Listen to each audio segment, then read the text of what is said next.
허리 펴고 하늘을 마음 편히 볼 수 있게 부산 우리들 병원. 안녕하십니까. 부산 우리들 병원 이남수 약사입니다. 이렇게 설명할 수 있는 시간을 갖게 돼서 유익한 시간이 될 것 같습니다.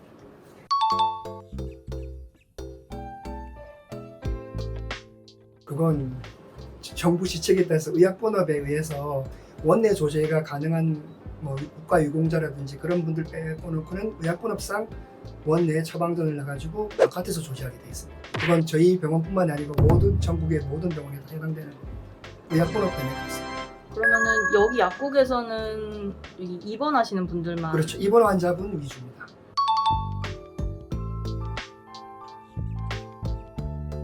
저희 병원은 아시다시피 신경외과와 정형외과 위주이기 때문에 소염진대제 성분과 근육이완제, 그다음 신경병증성 통증에 쓰는 약, 그다음 협착증 약 이렇게 크게 4가지 분류로 약을 쓸 수가 있는데 소염치권제 같은 경우는 아세클로페낙 성분이라든지 그 허리나 병변 부위에 염증하고 통증을 완화시켜주는 그런 약질을 쓰고 있고, 근육이완제 같은 경우는 근육이 수축이 되면서 통증이 유발이 됩니다. 그걸 이완시켜주면서 통증을 완화시켜주는 거고요. 신경병증성 통증 같은 경우는 말 그대로 우리가 말하는 신경통약이라 하는 것들인데, 요거는 신경 전달을 억제시켜가지고 통증을 억제시켜주는 역할을 하는 겁니다. 그것들이 이제 가바펜틴, 프레가바린, 그다음에 아미트립티린, 그다음에 도력세틴 이런 성분을 쓰고 있고요. 그다음에 협착증은 리마프로스트라고 혈전도 방지를 해주고 혈류를 개선시켜주는 약들을 쓰고 있는데, 이건 수술 하루 전에 중단하셔야 됩니다. 지혈이 안 될 수 있기 때문에 치과라든지 다른 데 가실 때도 조금 유의하셔야 되는 약물이고요. 저희 병원은 당연히 그렇게 중단시키고 있습니다.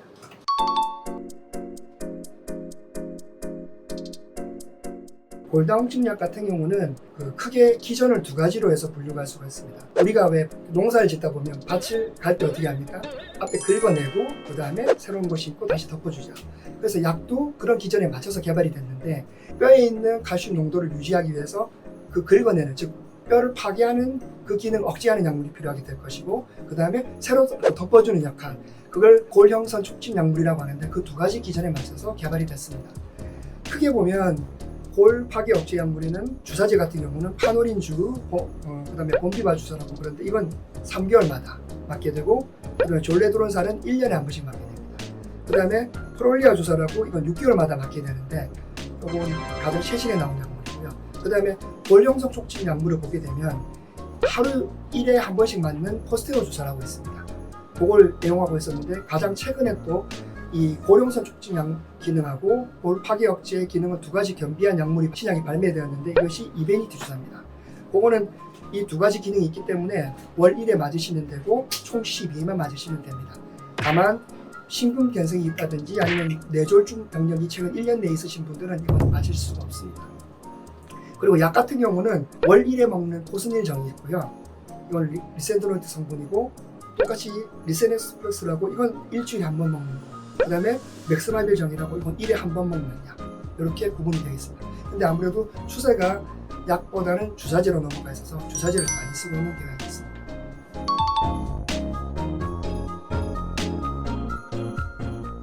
요거는 두리뭉실하니까 좀 나눠보겠습니다.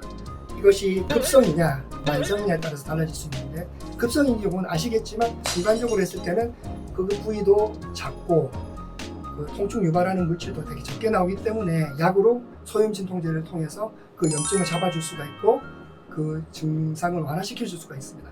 그런데 아시겠지만 만성이 된 분들 같은 경우는 이미 석회화가 됐다든지 진행 상태가 긴데 이걸 단시간에 한다는 건 어렵지 않습니까? 그런 분들은 주치 선생님들의 정확한 진단을 통해서 그에 맞는 요법과 치료를 병행하면 좋아집니다.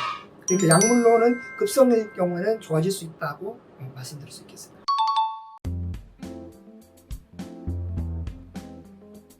그러면 이것도 2가지로 볼 수가 있는데요.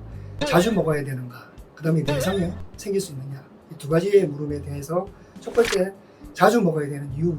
경구약 같은 경우는 사방정이 아닌 한 5시간 정도까지 효과가 갑니다. 그래서 보면 아침, 점심, 저녁이 먹는 약이 있고 아침, 저녁 먹는 약이 있습니다. 그 약효가 지나가는 시간이 떨어지는 그 타임에 맞춰서 한 번 더 먹어주면 약효가 유지가 되고 그다음 치료효과도 유지가 되기 때문에 그렇게 먹는 거고요.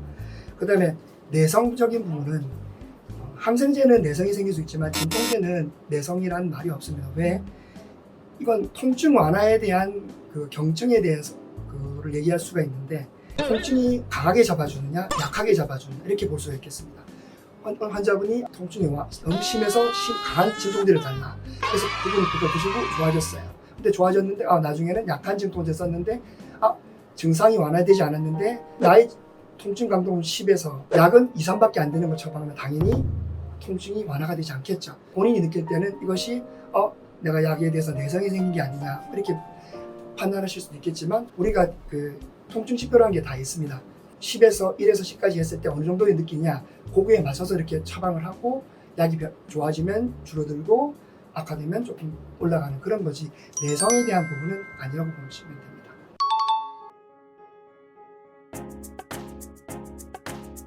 이런 말씀하면 조금 슬프지만 한국인들은 특히 위장이 서양인들에 비해서 되게 얇다고 전해졌어요. 우리가 음식을 먹고 나면 위산이 분비되지 않습니까? 그게 자극이 돼서 속이 많이 쓰립니다. 속 쓰린 걸 방지하는 방법은 첫 번째 위산을 중화시키는 방법, 자극을 아예 원천적으로 배제하는 방법, 그 다음에 방어인자인 위벽 점막을 코팅하듯이 보호하는 방법이 있습니다. 소염진통제는 불행하게도 먹으면 이 위점막 보호해주는 물질이 생성이 안 될 수가 있습니다. 그래서 그 부분을 방지하고자 위보호제를 같이 처방하는 것이고 이걸 드시면 부수적인 효과로 원래 위장병이 있으신 분들도 좋아지는 경향이 있습니다. 근데 걱정하실 필요 없고 소염진통제를 먹게 되면 다 위장병이 생기냐 그건 아닙니다. 개인 차이는 있는데 평소에 좀 먹고도 막 쓰리다는 사람, 공복시에 쓰리다는 분도 계시고 그런 증상이 있는 분들은 좀 더 소염진통제 주실 때 조심하셔야 되고 그건 필히 진료를 받으실 때 말씀하셔야 되겠죠. 그러면 거기에 해당하는 약제를 같이 처방해 주실 겁니다. 그러면 그 기간 동안 그거 드시면 아무 문제가 없습니다.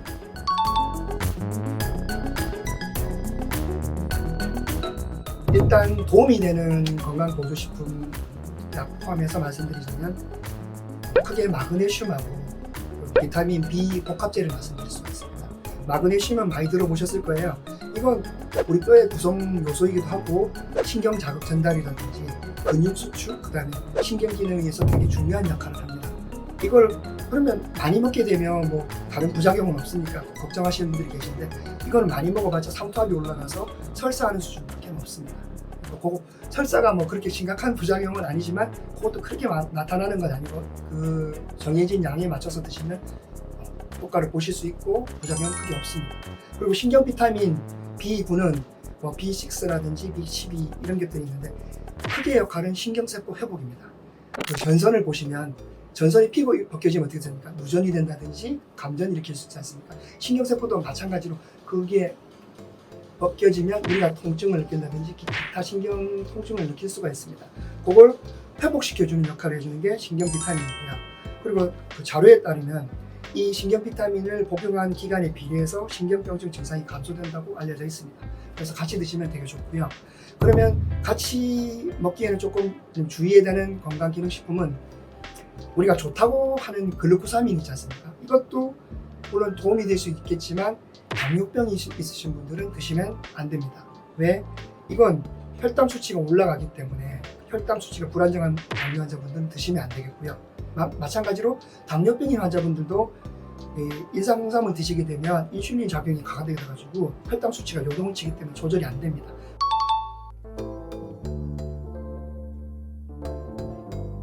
약을 꼭 먹어야 되느냐 이거에 대해서 되게 고민하시고 척추병원에 왔는데 이걸 먹으면 낫느냐 되게 이런 질문들을 많이 하시는데 일단 저희 병원에 오셨을 때는 본인이 자각하셨을 때 약국이나 다른 효과를 보지 못하셔서 오신 경우가 되게 많기 때문에 일단 오셨으면 진료를 보시고 그 증상에 맞게끔 정확한 진단과 처방에 의해서 약물 치료라든지 기타 다른 기술을 받으시면 증상이 완화될 수 있고 되게 호전되는 경우가 많으니까 너무 겁내지 마시고 일단 오셔서 진료를 보시는 게 제일 좋을 거라고 생각합니다. 네, 감사합니다. 감사합니다.